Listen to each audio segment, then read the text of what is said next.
Class 12 भारतीय इतिहास के कुछ विषय भाग 3 चैप्टर 10 उपनिवेशवाद और देहात सरकारी अभिलेखों का अध्ययन। हम लोगों ने इसके पहले पॉइंट का अध्ययन किया था पिछली क्लास में। आज हम लोग पॉइंट 2 कुदाल और हल के बारे में अध्ययन करेंगे। शीर्षक है कुदाल और हल। तो लाजमी है कि हम सभी इस चीज़ को जानते हैं, कुदाल क्या है और हल क्या है। निश्चित रूप से खेती करने के लिए ये दो चीज़ें बहुत ही आवश्यक है। समय के साथ कुदाल भी और कुदाल का टाइप्स भी बदल गया और हल का टाइप्स भी बदल गया। मसलन पहले हल लोहे के कील के माध्यम से कोड़ा जाता था, उससे पहले लकड़ी के कील के माध्यम से, ठीक है। फिर हल का भी रूप वैसे ही लकड़ी का हल से जोता जाता था। अब लोहे का हल का फाल भी आ गया है और लोहे का हल भी आ गया है।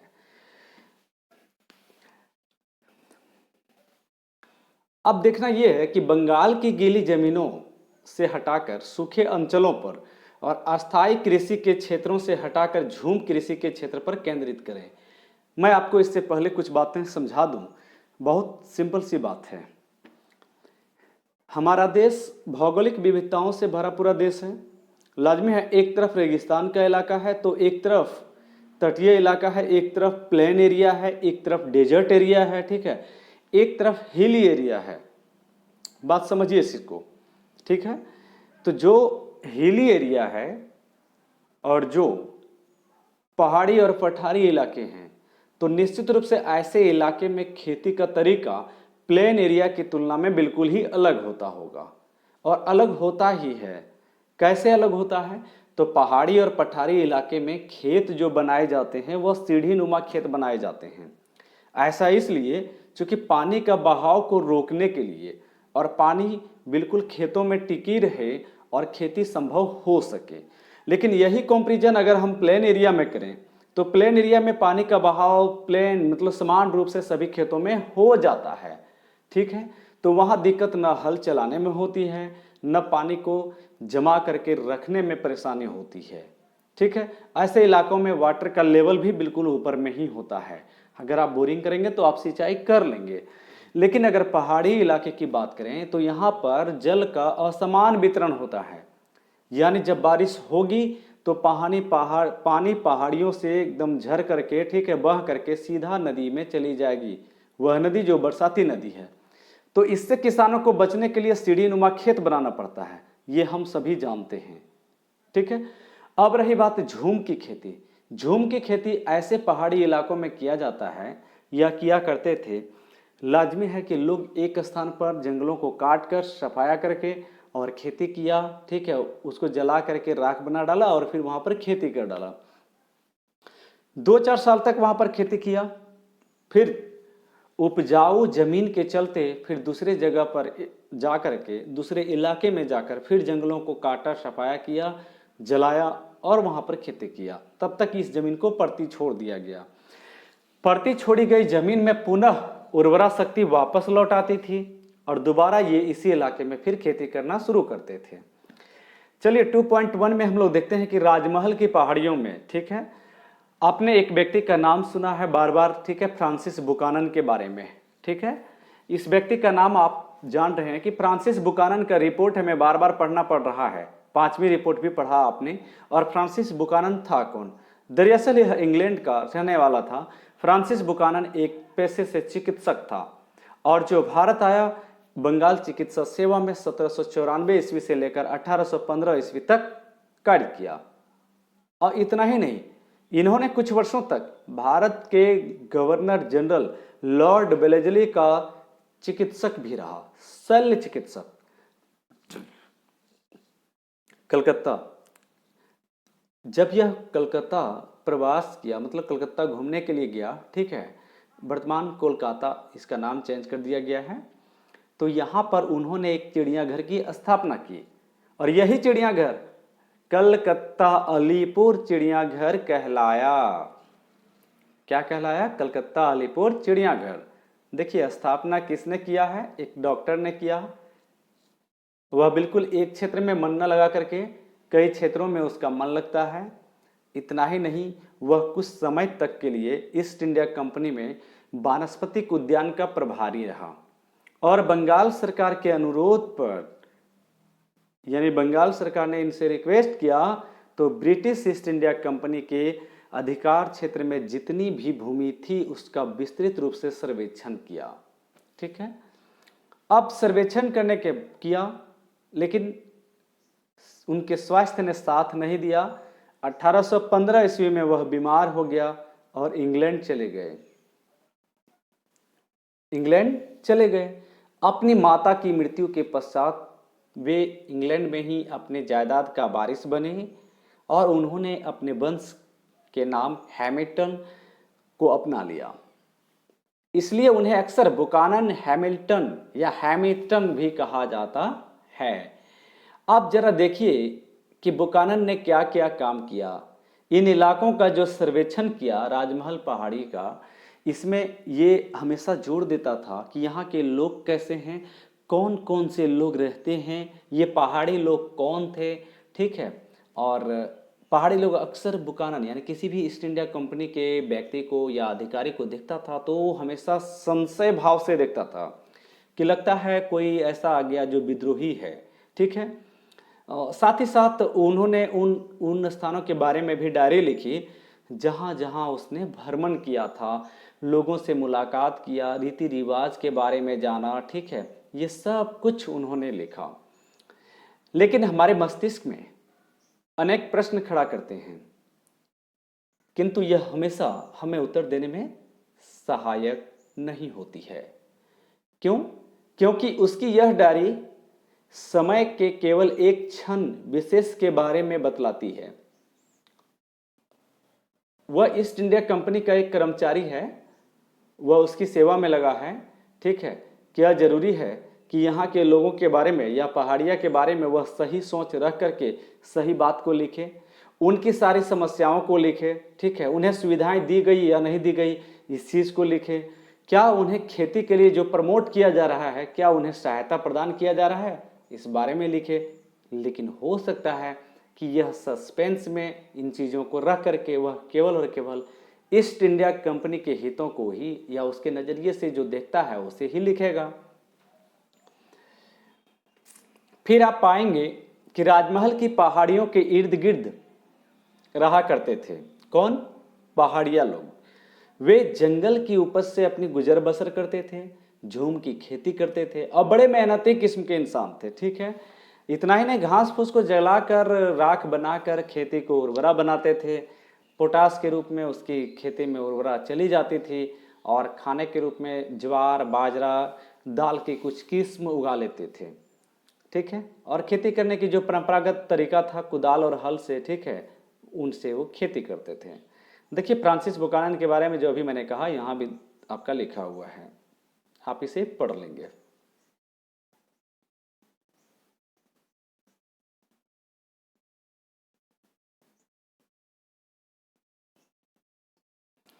उन जंगलों से पहाड़िया लोग खाने के लिए, अब रही बात जंगल में जो रहते हैं उनके खाने के लिए जंगली फल फूल कंदमूल बहुत सारे हैं, ये आपको भी पता है। साथ ही वे अपने बिजनेस को बढ़ाने के लिए यानी छोटे मोटे व्यापार को करने के लिए रेशम का कोया और राल, काठ कोयला बनाने के लिए लकड़ियाँ इकट्ठा करते थे। पेड़ों के नीचे जो छोटे छोटे पौधे उगाते थे या पड़ती जमीन पर जो घास फूस की हरी चादर सी बिछ जाती थी वह पशुओं के लिए चारागाह बन जाती थी। ठीक है, तो राजमहल की पहाड़ियों में स्थित एक पहाड़ी गांव का चित्र।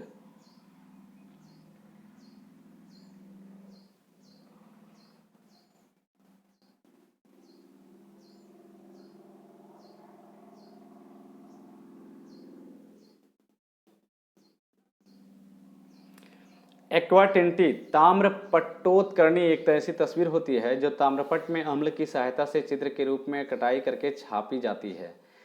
आप देखेंगे कि शिकारियों, झूम की खेती करने वाले, खाद्य बटोरने वाले, काठ कोयला बनाने वालों, ठीक है, रेशम के कीड़े पालने वालों को के रूप में पहाड़िया लोगों की ज़िंदगी इस प्रकार जंगल से घनिष्ठ रूप से जुड़ा हुआ था। ठीक है, वे इमली के पेड़ों के बीच बनी अपनी झोपड़ियों में रहते थे। और आम के पेड़ों की छांव में आराम करते थे। तो निश्चित रूप से आज की तरह उनका मकान तो नहीं बनता होगा, लाजमी है एक झोपड़ी नुमा, ठीक है, बनाया करते होंगे और उन्हीं में वे अपनी जिंदगी का गुजर बसर करते थे। सोचिए कि इस संघर्ष भरी प्राकृतिक दौर में, ठीक है, मानसून के बीच, अनेक प्रकार के मानसून के बीच उन्हें झेलना है, रहना है और अपने बच्चे को भी पालना है, बड़े करने हैं। इन सबों के बीच पहाड़िया अक्सर रहा करता था। उनके मुखिया, पहाड़िया के मुखिया अपने समूह में एकता बनाए रखता था, आपसी लड़ाई झगड़े निपटा देते थे और अन्य जनजातीय तथा मैदानी लोगों के साथ लड़ाई छेड़ने पर अपनी जनजाति का नेतृत्व करता था। कौन? पहाड़िया का मुखिया। इन पहाड़ियों को अपना मूल आधार बनाकर पहाड़िया लोग बराबर उन मैदानों पर आक्रमण करते थे, ठीक है, जहां किसान एक स्थान पर बसकर अपनी खेती बाड़ी किया करते थे। दरअसल पहाड़ियों द्वारा ये आक्रमण ज़्यादातर अपने आप को विशेष रूप से, या तो उनको कुछ चीज़ों की अभाव हो जाती थी या अकाल के वर्षों में उन्हें अपने आप को जिंदा रखने के लिए, ठीक है, कुछ चीज़ों की आवश्यकता पड़ जाती थी, तभी ये हमले मैदानी इलाकों में बसे हुए समुदायों पर करते थे, ठीक है। और इसके अलावा अगर इन्हें लग गया कि कोई बाहरी आक्रमण हो रहा हो, ठीक है, बाहरी लोगों के साथ, तो अपने राजनीतिक संबंध बनाने के लिए भी ये किए जाते थे। अब सोचिए, आक्रमण करके ये अपना दबदबा कायम करना चाहते थे। लेकिन मैदानी इलाकों में रहने वाले जमींदारों को अक्सर इन पहाड़ी मुखियाओं को नियमित रूप से खराज देकर उनसे शांति खरीदनी पड़ती थी कि भाई लोग, आप लोग आक्रमण न करें, मेरे फसलों को नुकसान न पहुंचाएं, जो आप में से कोई मुखिया है तो आप इतना ले लीजिए, खा पी करके शांत रहिए, हमें भी रहने दीजिए।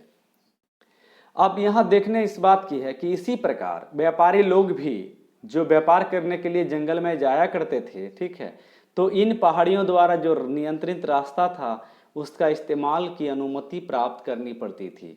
तो किनसे? तो पहाड़िया मुखियाओं के माध्यम से। तभी वे व्यापारियों की रक्षा करते थे और व्यापारी लोग बिल्कुल अपना काम करते थे और उनसे कोई भी माल नहीं लूटा जाता था। इस प्रकार कुछ ले देकर की गई शांति संधि लंबे समय तक नहीं चली। समय बदलता गया, बदलने लगी, ताकत बढ़ने लगी, ठीक है। अब 18वीं शताब्दी के अंतिम दशकों में शांति उस समय भंग हो गई जब स्थिर खेती के क्षेत्र की सीमाएं आक्रामक रीति से पूर्वी भारत में बढ़ाए जाने लगे। अंग्रेजों ने जंगलों की अंधाधुंध कटाई और सफाई वाले काम को प्रोत्साहित किया और जमींदारों के ऊपर यह दबाव डाला कि अधिक से अधिक संख्या में जोत का दायरा बढ़ाया जाए और जोतदारों ने अपनी प्रतिभूमि को भी धान के खेतों में तब्दील कर दिया, ठीक है। इतना ही नहीं, जब ये तब्दील कर दिया तो लाजमी है कृषि क्षेत्र का दायरा बढ़ जाएगा, अस्थायी कृषक क्षेत्र का विस्तार होगा और यहाँ जब आवश्यकता से अधिक मात्रा में फसल उपजाए जाएंगे तो ऐसे फसल का व्यापार हो सकेगा। खास करके तब जब वे जंगलों को उजाड़ मानते थे और वनवासी मीन्स जंगल में रहने वाले लोगों को असभ्य, बर्बर, उपद्रवी और क्रूर समझते थे, जिन पर शासन करना उनके लिए कठिन था। इसलिए उन्होंने यही महसूस किया कि जंगलों का सफाया करके और वहां अस्थायी कृषि स्थापित करनी होगी। साथ ही साथ ऐसे लोगों को पालतू व सभ्य बनाना होगा जो जंगल में घुमंतू जीवन जी रहे हैं। उनसे शिकार का काम छुड़वाना होगा, उन्हें समाज की मुख्य धारा में लाना होगा और खेती का धंधा अपनाने के लिए उन्हें राजी करना होगा। तो जैसे जैसे कृषि का विस्तार होता गया, जंगलों और चारागाह के क्षेत्र संकुचित होने लगे, यानी जंगल कम पड़ने लगे, उनके जानवरों के लिए चारागाह भी कम पड़ने लगा। इससे पहाड़िया लोग और खेतीहर, स्थानीय खेतीहरों के बीच झगड़ा चालू हो गया। समझना इस बात को आपको ये है कि जमींदार बिल्कुल ही अलग किस्म के लोग थे और पहाड़िया लोग हमेशा ही जंगलों में रहने वाले लोग थे, ठीक है। और ये लोग बिल्कुल ही झूम की खेती की तरह खेती किया करते थे। लेकिन अगर इन्हें अकाल या फिर भूखमरी जैसी स्थिति का सामना करना पड़े तो ये लोग मैदानी क्षेत्रों में भी आक्रमण कर देते थे। सिर्फ इसलिए कि वह जिंदा रह सके। लेकिन ज्यों-ज्यों ईस्ट इंडिया कंपनी ने जंगलों का विस्तार करना चालू किया, ठीक है, जंगलों का सफाया करना चालू किया और कृषि क्षेत्र का दायरा बढ़ाने लगे, तो लाजमी है कि जंगल में रहने वाले लोगों को अखरने लगेगा, चारागाह की कमी पड़ जाएगी। तो ऐसी स्थिति में मैदानी इलाकों में रहने वाले जमींदार लोग से पहाड़िया लोगों का संघर्ष होना लाजमी था, ठीक है। हालांकि इन लोगों को बसाने का काम किया गया, लेकिन देखिए क्या होता है। 1770 के दशक में ब्रिटिश अधिकारियों ने इन पहाड़ियों का खात्मा कर देने के लिए क्रूर नीति अपना ली। किसने? ब्रिटिश अधिकारियों ने। चूंकि इनके कारण हम जंगलों का सफाया नहीं कर पा रहे हैं, कृषि क्षेत्र का दायरा हम बढ़ा नहीं पा रहे हैं, तो इसलिए इन्होंने जितनी क्रूर नीति हो सका उतनी इन्होंने अपना ली और यहाँ तक कि उन्होंने उनका शिकार और संहार करने लगे। इसके बाद क्या होता है, 1780 के दशक में भागलपुर के कलेक्टर ऑगस्टस क्लीवलैंड ने शांति स्थापना की नीति की प्रस्तावना किया। अब इस शांति स्थापना की नीति इनकी क्या थी? इसके अनुसार ये था कि पहाड़िया मुखियाओं को एक वार्षिक भत्ता दिया जाएगा, ठीक है, और बदले में उन्हें अपने आदमियों का चाल चलन ठीक करने की जिम्मेदारी लेनी थी। दैट मीन्स ऐसे मुखियाओं को ही हम उनके मुखियाओं को ही पकड़ लें और जिनकी बात सारे लोग समझते हों, तो इनको हम अगर पकड़ करके इनको ही भरण पोषण के लिए कुछ रकम दे दी जाए खाने पीने के लिए और बाकी लोगों को सभ्य बना देने की जिम्मा इन्हीं के ऊपर छोड़ दिया जाए। अब हुआ यूं कि उन्हें भी यह आशा लग गई, ठीक है, कि वे अपनी बस्तियों में व्यवस्था बनाए रखेंगे और अपने लोगों को अनुशासन में रखेंगे। लेकिन बहुत से पहाड़ी मुखियाओं ने भत्ता लेने से मना कर दिया। किस लिए? क्योंकि उन्हें लगने लगा कि जल और जंगल जमीन से, ठीक है, मेरा वास्ता खत्म करने वाला है, ठीक है। अब जिन्होंने इसे स्वीकार किया उनमें से अधिकांश अपने समुदाय में अपनी सत्ता खो बैठे। तो लाजमी है कि समुदाय में रहेंगे, अगर मैं इस चीज़ को कर लूँ और मेरी बाकी पूरी कौम नहीं करे तो मुझे वहाँ से टर्मिनेट कर दिया जाएगा। यही बातें औपनिवेशिक सरकार के वेतन भोगी बन जाने से उन्हें अधीनस्थ कर्मचारी या वैतनिक मुखिया माना जाने लगा। जब शांति स्थापना के लिए अभियान चला रहे थे ब्रिटिश अधिकारी, तभी पहाड़िया लोग अपने आप को बचाने के लिए, बहुत ही शत्रुतापूर्ण सैन्य बलों से बचाने के लिए, बाहरी लोगों से लड़ाई जारी रखने के लिए पहाड़ों के भीतरी भागों में चले गए। इसलिए जब 1810 ईस्वी और 11 ईस्वी की सर्दियों में बुकानन ने इस क्षेत्र की यात्रा की, ठीक है, की थी, तो यह स्वाभाविक ही था कि पहाड़िया लोग बुकानन को संदेह और विश्वास की दृष्टि से देखते होंगे। अब चूंकि जब शांति स्थापना के अभियानों का नेतृत्व किया जा रहा है, साथ ही साथ क्रूरतापूर्ण दमन भी उनके मन में है, तो इन सारी चीजों ने प्रत्येक गोरा आदमी को एक ऐसी शक्ति का प्रतिनिधित्व करने के रूप में देखा जो अपने आप में शोषक का प्रतिनिधित्व बन गया। यही कारण है कि पहाड़िया लोग हमेशा गोरे लोगों से संघर्ष करते थे। साथ ही साथ उन दिनों एक नए खतरे की सूचनाएं भी मिल रही थी। वह यह था कि संथाल लोगों का आगमन। पहाड़िया लोग पहले से इन इलाकों में राजमहल की पहाड़िया में रह करके अपना जीवन यापन गुजर बसर कर रहे थे, लेकिन उन्हें अब एक खतरे की घंटी दिखाई देने लगी। वह यह था कि जब संथाल लोग आ जाएंगे तो फिर क्या होगा। संथाल लोग वहां का जंगलों का सफाया करें, इमारती लकड़ी को काटते हुए, जमीन को जोतते हुए कृषि क्षेत्र का विस्तार करे, चावल और कपास को उगा करके भारी संख्या में लोग, संथाल लोग बस गए, ठीक है।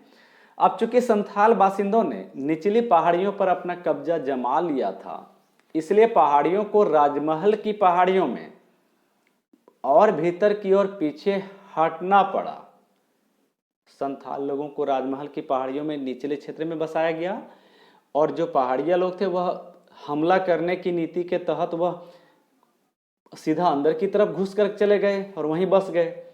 तो पहाड़िया लोग अपनी झूम की खेती के लिए कुदाल का प्रयोग करते थे, और इसलिए यदि कुदाल को पहाड़िया जीवन का प्रतीक माना जाए, ठीक है, तो हल को नए बासिंदों यानी संथालों का शक्ति का प्रतिनिधित्व मानना होगा। इसका मतलब है कि हल और कुदाल के बीच की यह लड़ाई बहुत लंबी चली। मतलब कुदाल प्रतीक हो गया पहाड़िया लोगों का, हल प्रतीक हो गया संथालों का, ठीक है। अब ये दोनों लड़ाई चलती चली। 2.2 में आप देखेंगे